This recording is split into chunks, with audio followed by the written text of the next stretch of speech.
I'm Jeff Stewart, licensed marriage and family therapist and the host of this podcast, From Crisis to Connection. This is a podcast about relationships. The relationships with others, of course, but also the relationship with ourselves and the relationship with our higher power. I believe we experience our deepest joys when we're in harmony with these relationships. But when we lose that connection to ourselves and others through our own unhealthy behaviors like addictions, infidelity, secrecy, abuse, and so on, or we lose it by being betrayed by someone else's choices, it throws us into crisis. Getting out of crisis and living in connection isn't always straightforward or easy, but it is possible. And that's why every week I bring you incredible guests who share their life experiences and expertise to help you move from crisis to connection. Welcome. I'm so glad you're here. Today we're going to talk about how to reclaim your sexuality in the wake of betrayal. This is a very delicate and important topic because so many people, when they are sexually betrayed by their partner, they often feel like their own sexuality is totally damaged or broken.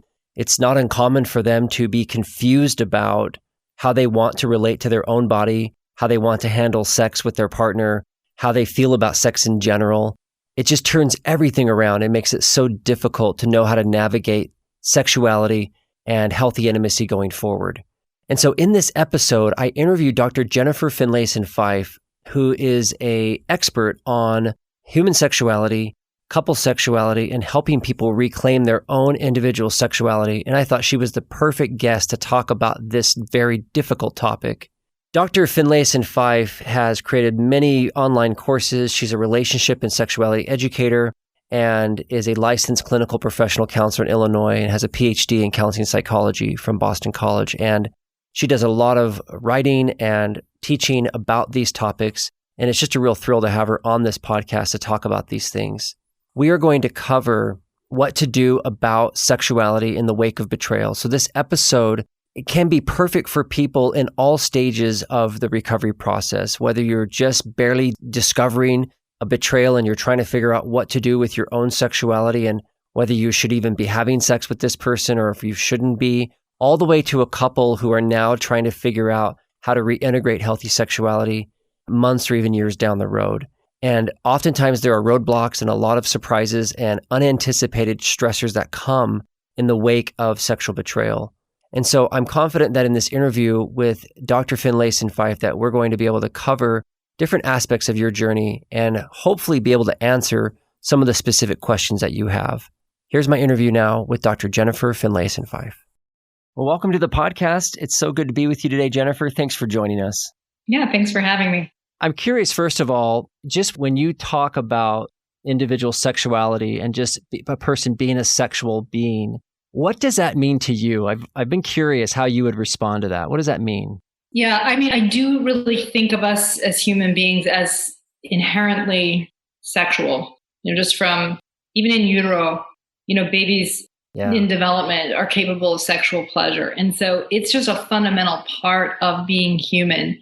How we're in relationship to our sexuality has a lot to do with how we are related to as people, as children, how we think about ourselves, how we think about our strength, how we think about our right to pleasure in our lives, for example. And so people can have very conflicted relationships with sexuality. I would even say most people on the planet do. Yeah. It's also a very vulnerable part of being human. It's really kind of at our core. And I may be wrong about this, but perhaps even more so for women, because I think women are more biologically vulnerable through sexuality. And so I think that when someone is harmed in the sexual realm, it's a very deep kind of harm. So I think sometimes when I talk about we are implicitly sexual beings, for some people, I think, don't necessarily want that to be true because it's something they're trying to get away from to limit the kind of harm or fear that they feel around it. Yeah, that's exactly my experience with it, is that they don't want to talk about it and essentially throw the baby out with the bathwater. Yeah. And not embrace anything sexual, even in themselves. Certainly. Absolutely. And we know that like a lot of women are culturally conditioned, and I don't know the full truth about why this is the case, but to feel responsible for the sexual relationship. And right. so obviously rejecting that when there's been a sexual betrayal, but then again, rejecting themselves as well. You see that happen a lot. Yeah, absolutely. I mean, it depends a lot on how a couple or an individual has made sense of their sexuality. But I think a lot of women do feel a sense that it's part of the marital sexual debt, in a sense, to be the sexual partner, to be the one responsible for their spouse's sexual well-being. So not all women, obviously, but some women really enter into that agreement with that idea. The betrayal then feels especially damaging because there's this feeling that I wasn't enough, but also it's very difficult because it's such vulnerable territory, even in the best of circumstances. When there's betrayal and the exposure of a willingness to be dishonest in this realm, the desire to shut down this part of oneself altogether is very high and has a meaningful sense to it, right? But often for people who've already had an arm's length relationship to their sexuality, it's very punctuated. It kind of reinforces all the most damaging meanings. And so it actually kind of exacerbates a problematic relationship to sexuality in their response to the betrayal.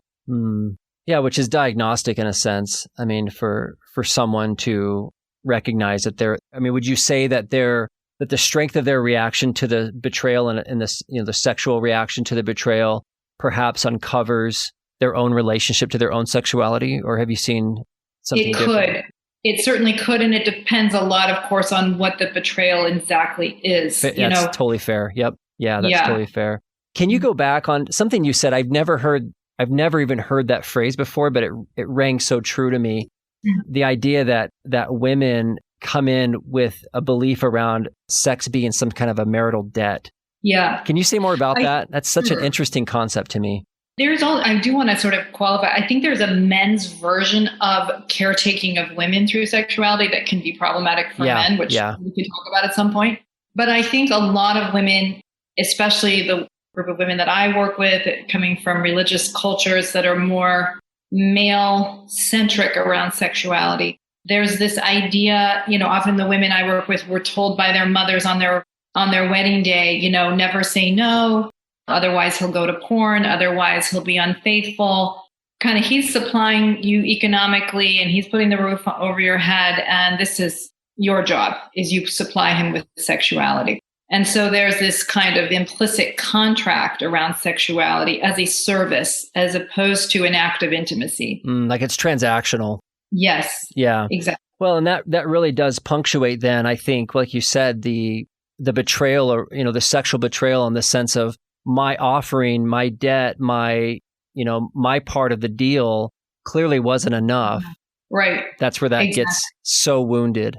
Absolutely. And also, that I sort of was expecting you to be the one who offers me safety, offers me a path in life. So there's an inherent dependency in that model.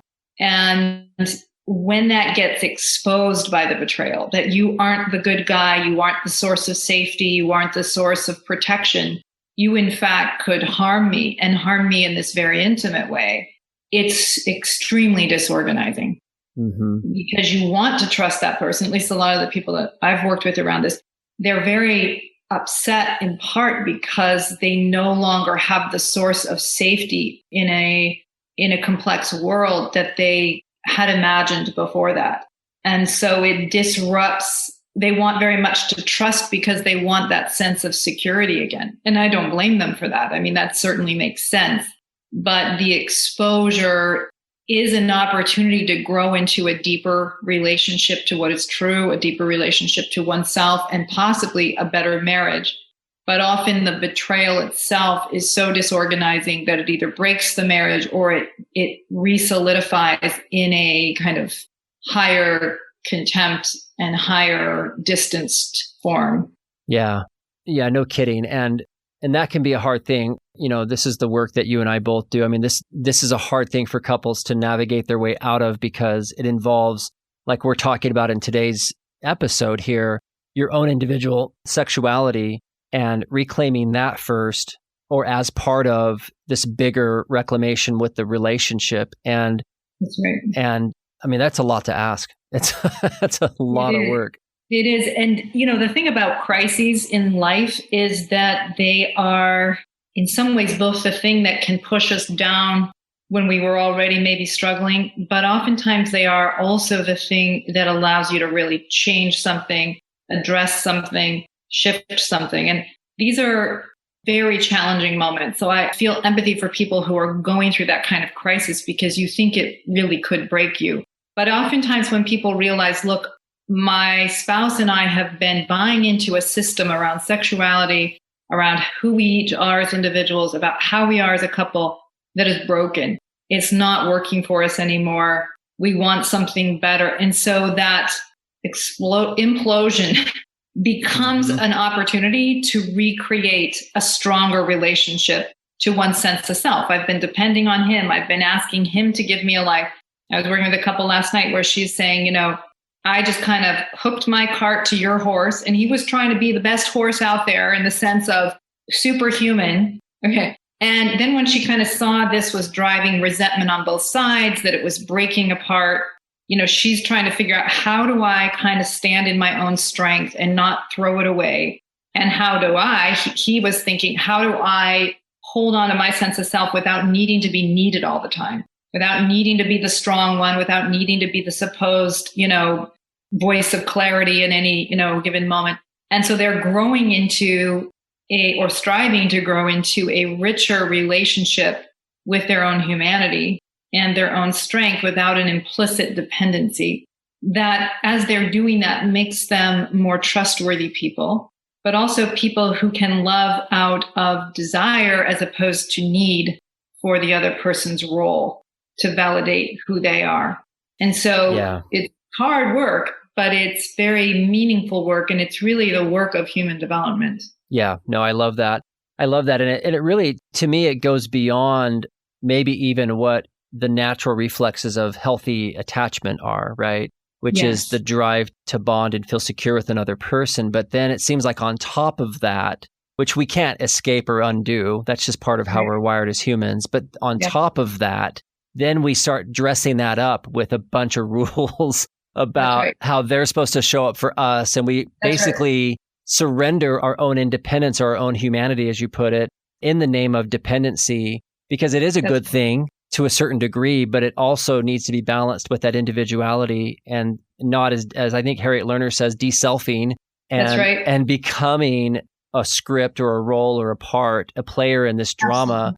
So really reclaiming your own individual sexuality and again, using the crisis of betrayal, which I think is something you would never wish on anyone, but here we are, right? If you're listening to this and you're dealing with this, you do have an opportunity in front of you. And it really does come by almost sort of deconstructing or at least challenging or understanding the organization that's been set up. And a lot of the times completely subconsciously through conversations with your grandma or family culture or religion or these other things that just teach us how we're supposed to behave in intimate bonds. Exactly. And, a lot of times working with couples, I will say, you deserve some compassion for yourselves because I don't know how you could have done it differently than exactly the way you did it. I love that. You just walked right into the system that you had learned from your own family. Yeah.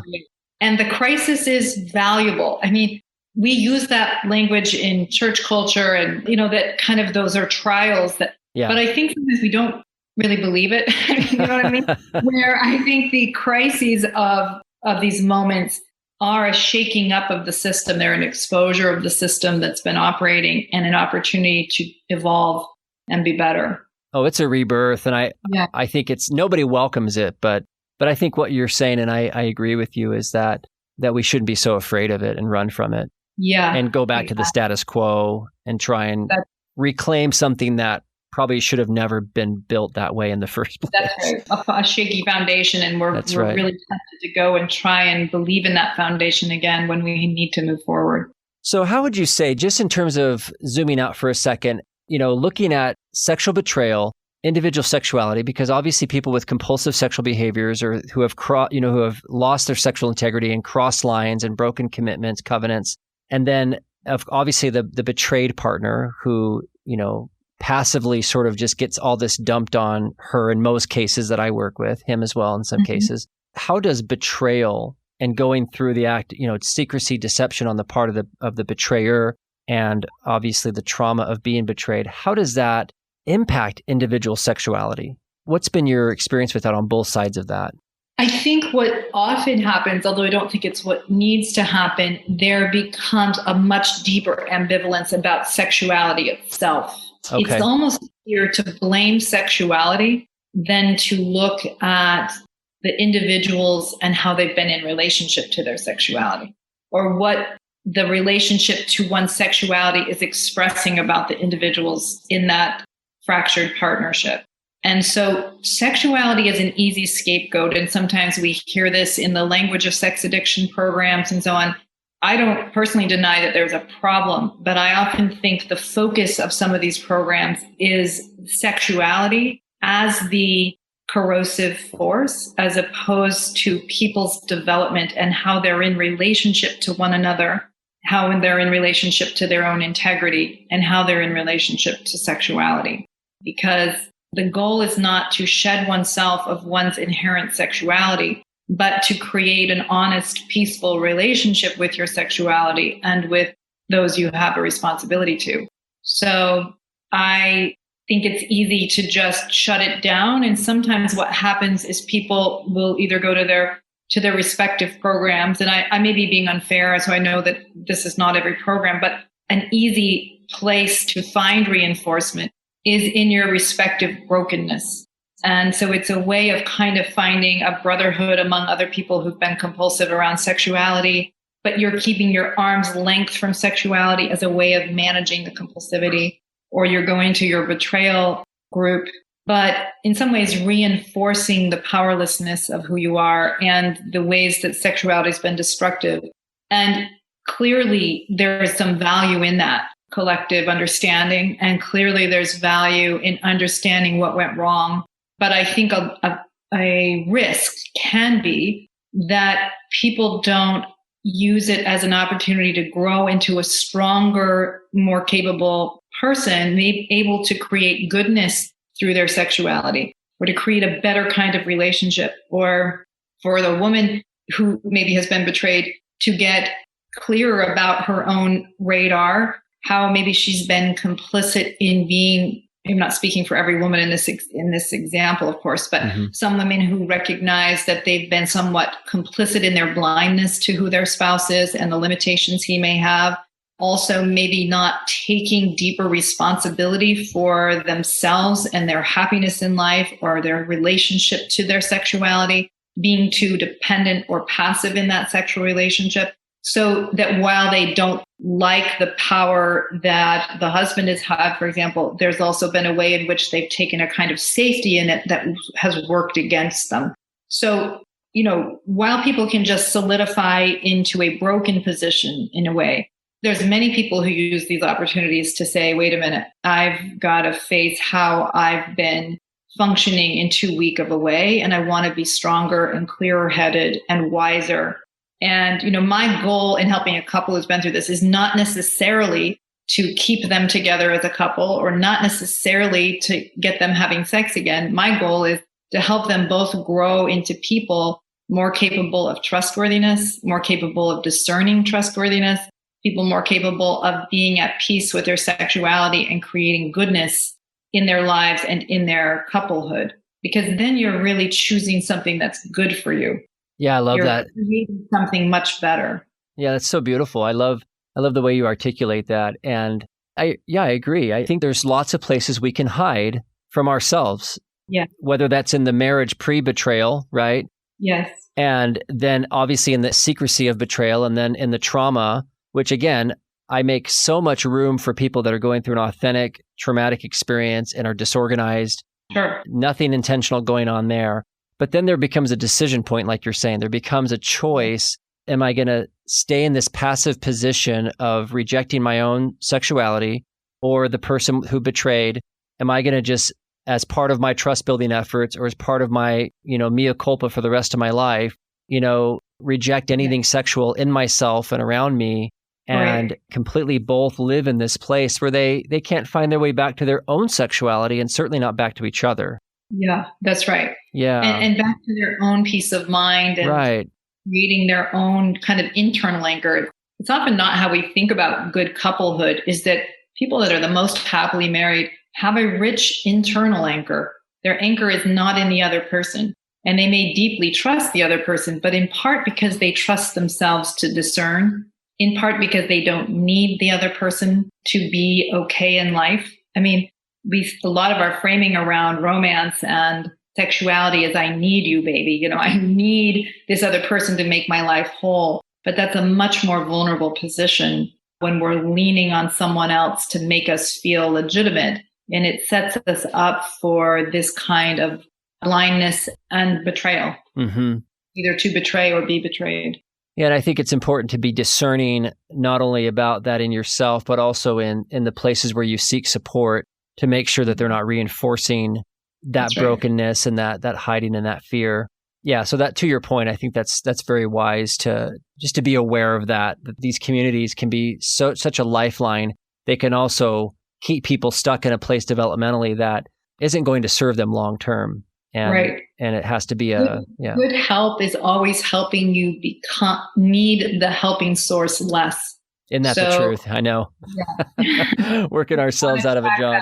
And like getting stronger and more able, and I'm growing out of my need for the source of help. And that's important. Yeah, well stated. What's the role? I mean, you know, I've done a lot of training in attachment theory and also, you know, do a lot of work with that. But especially with some of the stuff you're saying around this, I'm curious what your take is on just some of the natural attachment longings that we just have. I mean, is that something that you believe that we should outgrow? Do you believe that it's something that we just learn how to manage better as adults? Like, what's your take on that as far as those natural instincts to need another person and to feel secure with somebody else?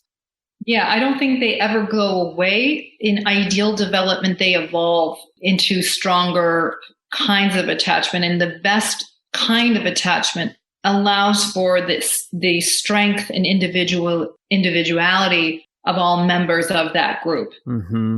More dysfunctional attachments pressure some in the group to be silenced, some to be inflated, so that the needs of the ego and the needs for safety are getting played out in dysfunctional ways within that grouping, whether it's a couple, a family, a community.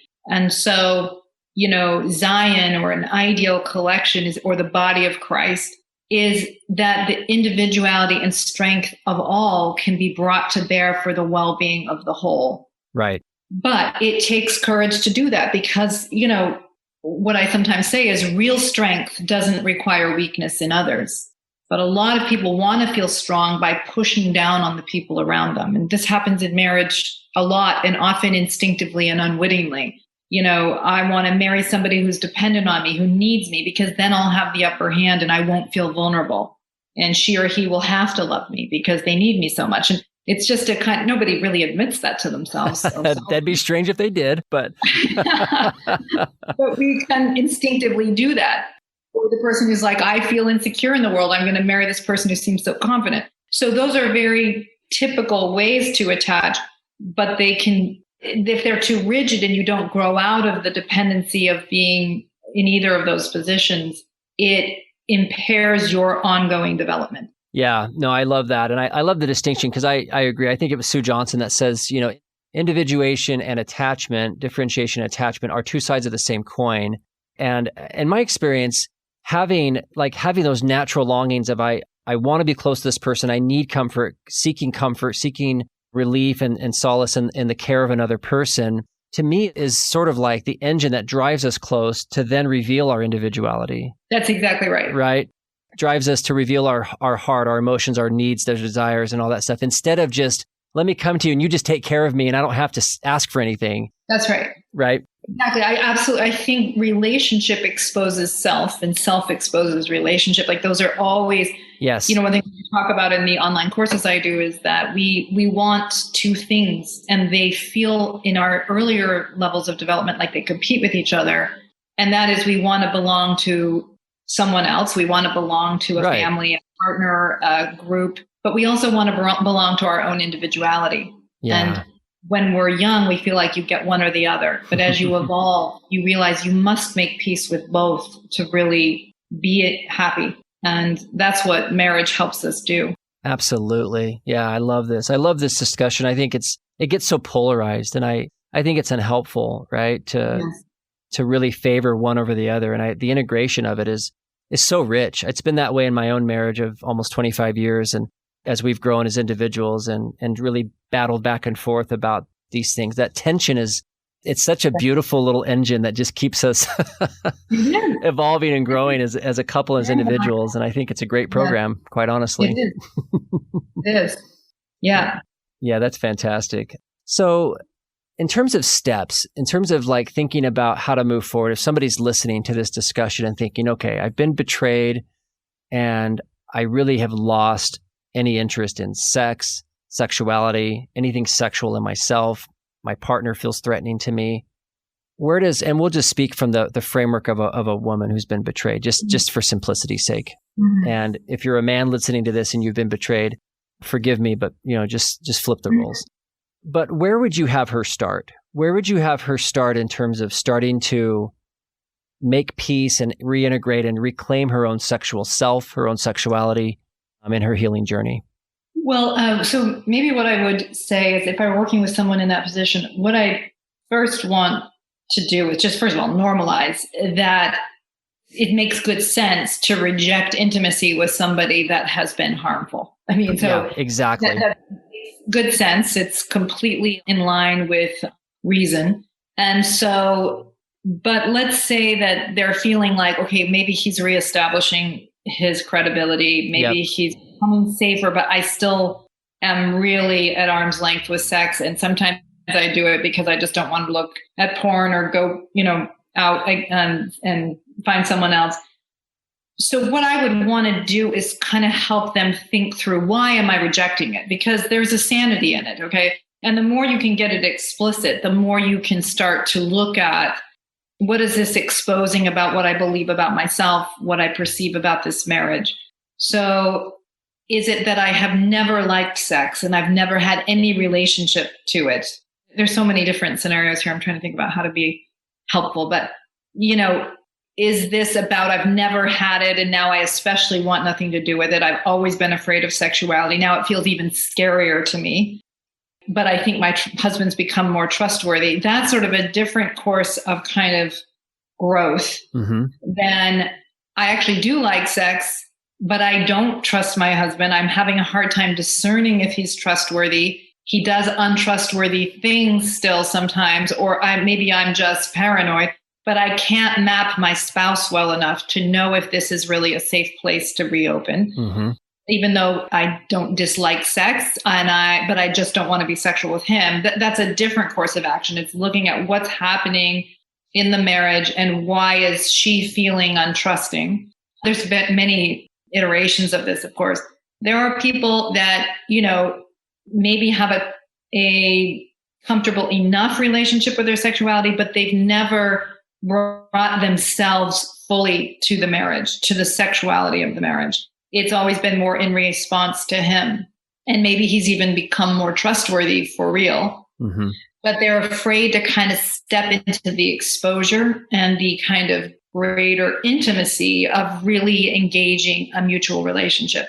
And so while a betrayal like this requires growth, of course, on the part of the betrayer, often what is not visible until the betrayer has kind of dealt with themselves is how much it requires growth on the part of the betrayed. Yes. To create something qualitatively different. And once the spouse has become more trustworthy, that's when the rubber hits the road and you kind of have to look at it's easier to be like, well, I don't trust you and I don't trust you yet. It's an easier place to go than, wow, I've liked hiding. I've liked being just in a more dependent or responsive position than to actually step up and create something more mutual and stronger. So my long answer here is looking at, why am I rejecting it? What's it telling me about me? What's it telling me about my spouse? What's it telling me about what needs to be addressed here?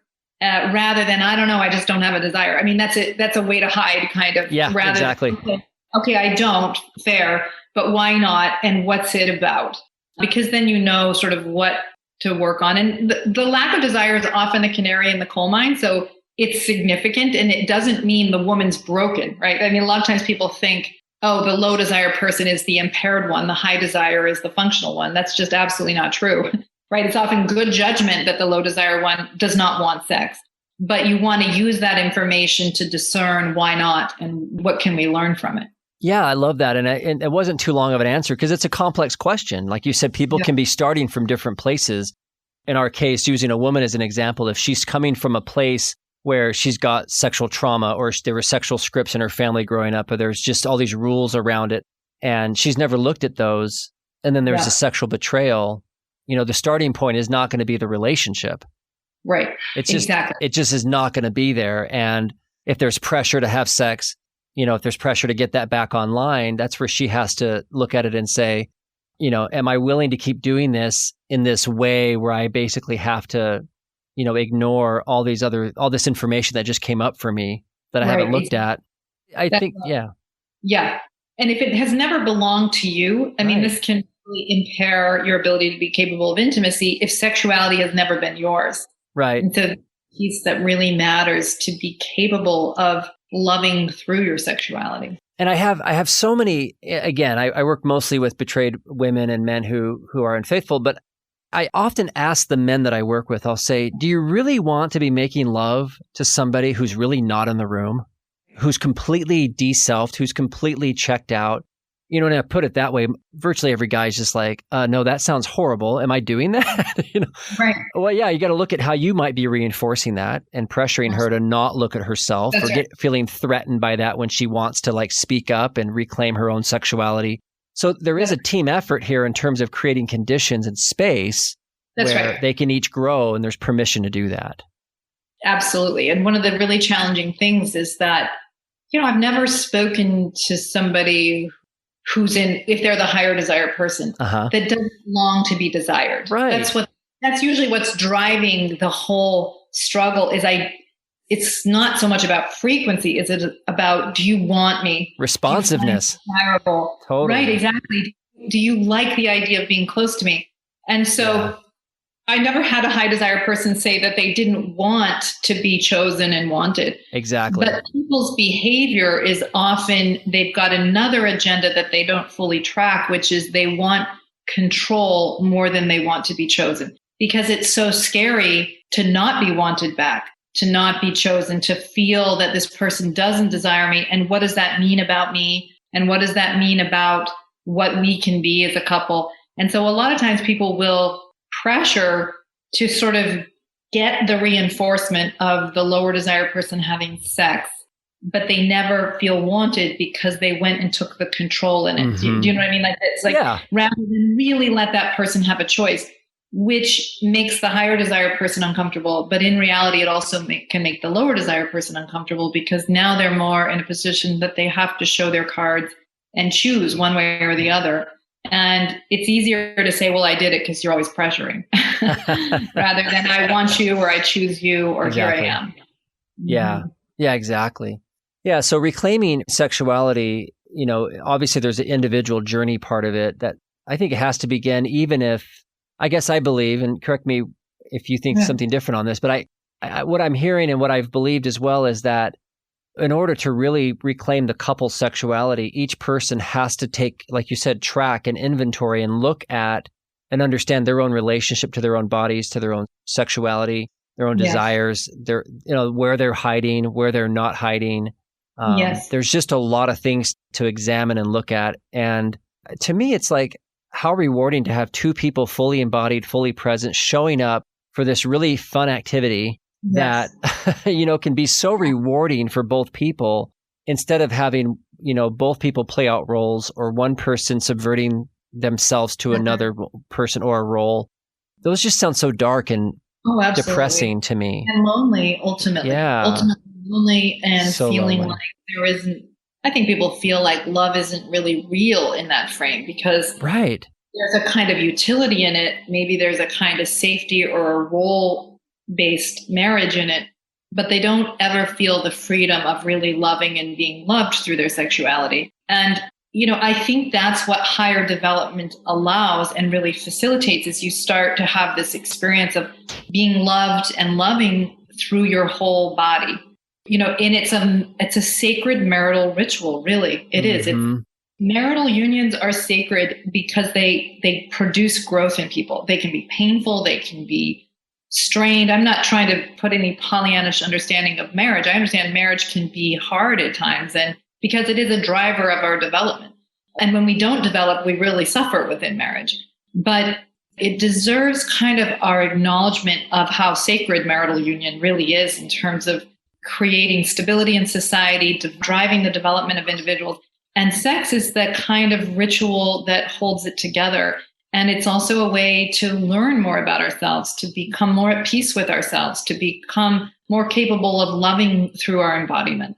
And so sometimes in our culture, we can kind of put it in these fear-based frames and rigid frames because we're terrified of it. And I understand it. But I think the more we grow, the more we understand how foundational it is to being whole, to loving, and to really being at peace within ourselves. Oh, yeah. That's so beautifully said. And I agree. Like, it's the feedback on it is so immediate and so honest. Yes. That it can almost take your breath away. That yes. You can't hide from it. We truly are, literally and figuratively naked yes. in that experience. Yes. And it really does reveal things that, I know for myself that you don't want to look at sometimes. Yes. And it's really overwhelming, but it's also an invitation. And I think because it's such an accurate and honest barometer that, that we have to pay attention to it, or otherwise I think, like you said, we stop developing, we suffer, we hide, and yes. we're lonely, which is just tragic. But sorry, did you want to say something about that real quick? It's okay. So in sexual betrayal, when there's been a breach of trust and security like that, when you're working with a couple or when you're looking at a couple's, kind of development through this restoring trust and security and where sexuality fits into that, taking pressure off of the couple of using sex as a way to repair the relationship, at least initially, is probably wise, correct? I mean, I tell people, look, I'm going to be the last person in the room to tell you when to have sex, but I'll tell you, right? But I think you need to slow down and look at what purpose it's serving, right? Yes. I mean, exactly everything you just said. I would not say don't have sex because sometimes the only thing I might challenge in the idea is that I think too often we think the relationship must be fully solid, then you can have sex a little bit, rather than sex is sometimes a way of working out the relationship. So, but totally. So I just want to make sure I'm not sounding like I'm giving that sort of unidirectional picture. Yeah. But clearly, I think when there's betrayal, often people have very ambivalent feelings, though. They're kind of like, never touch me again. And I very much want to have sex with you, because they're ambivalent about, I want you close and I want you far. And so those confused feelings also have a lot of sense to them too. Right. That you want both things. I want you and I love you and I hate you. And that's true and difficult. So, but yes, I think what I would definitely be trying to discourage is if you're having sex as a way of trying to keep him faithful, or you're trying to kind of work out some kind of safety in this old bad way. I think if it's sort of repeating patterns that have been destructive, then I would definitely be pushing myself to not do them. Yeah. or talking to a client about not doing them, because there might be a comfort in them, but it reinforces a narrative that keeps you stuck, a meaning frame that keeps you stuck. Well, and if you're ignoring your own signals in that experience, then your own development is going to be paused. That's right. And you don't trust yourself anymore. That when you're betrayed, the first place you have to reestablish trust is with yourself, with your own ability to monitor what's real, to not make decisions that are self-betraying, right, in the name of security.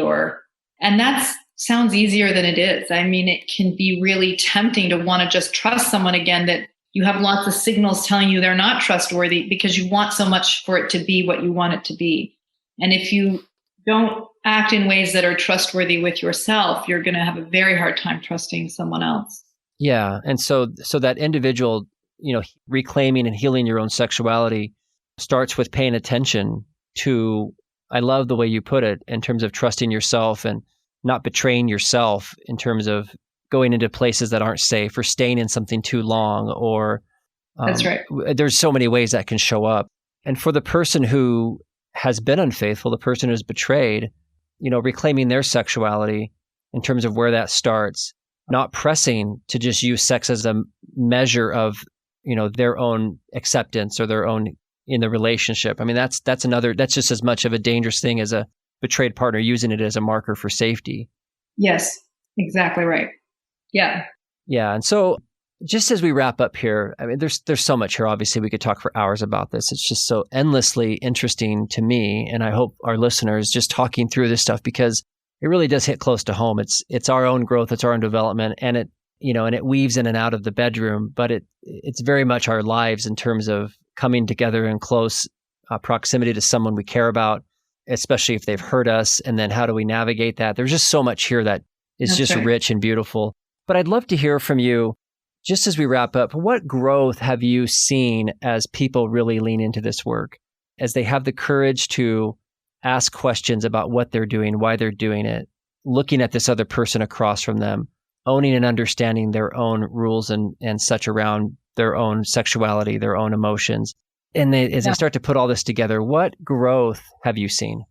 Well, that's the best part of this work is watching people grow into deeper peace within themselves and in their relationships, and even watching that their kids settle down. Even if the kids weren't really aware of what was happening in the marriage, that the kids actually seem happier, more at peace, because it permeates, the growing peace permeates throughout the family.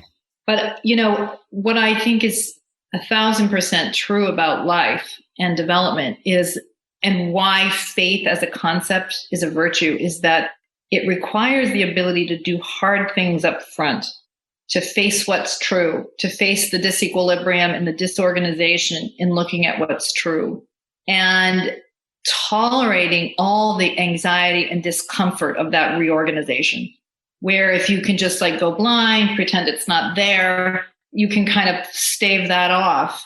But meanwhile, you have all this dysfunction that's happening in your life and ultimately will make you miserable. People that grow are willing to take that right up front, deal with the discomfort in it, deal with the exposure in it, and then enjoy the benefit.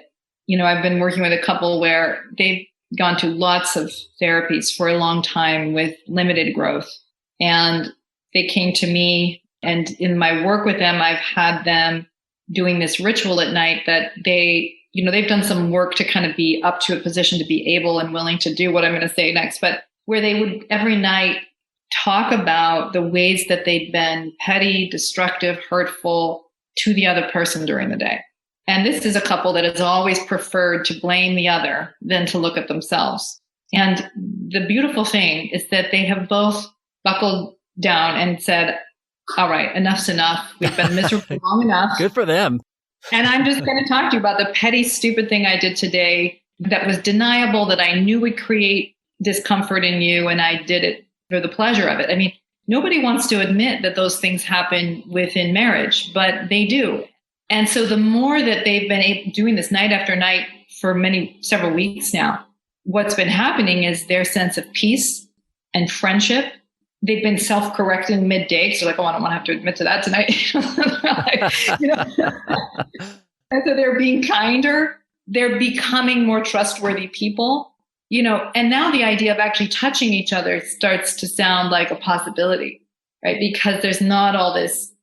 So my point is, it takes a little bit of pain and discomfort to create much better, but you have to choose it, and it takes some courage to choose it. But when you do, you create a much richer, more beautiful home, couple to get, and so my favorite scripture is the truth sets you free. Oh yeah. And I say sometimes the part they edited out was it makes you miserable first and then it sets you free. But it does set you free. And it does give you freedom, even though it reorganizes you and it grows you up. But it does take courage. Yeah, and marriage especially is the laboratory for that. Yeah, I mean, 100%. You can't really have designed a better system. That's right. For individual growth. And that's right. And then, of course, the benefits of it is that you have this couple entity as well that is just more than the sum of its parts. And it's just, exactly right. And it does so much good, like you said, across generations with children and yes. ancestors, neighbors. I mean, everybody. It's just a beautiful thing. Yeah. I love the way you put it, and just your trust and your confidence in paying that cost up front, right? That it's worth doing that, and that we don't need to be afraid of that. Yes, exactly. Because boy, when it starts, or when you start to lean into it, and I certainly relate to this, you keep thinking, I think I've made a horrible decision. Exactly.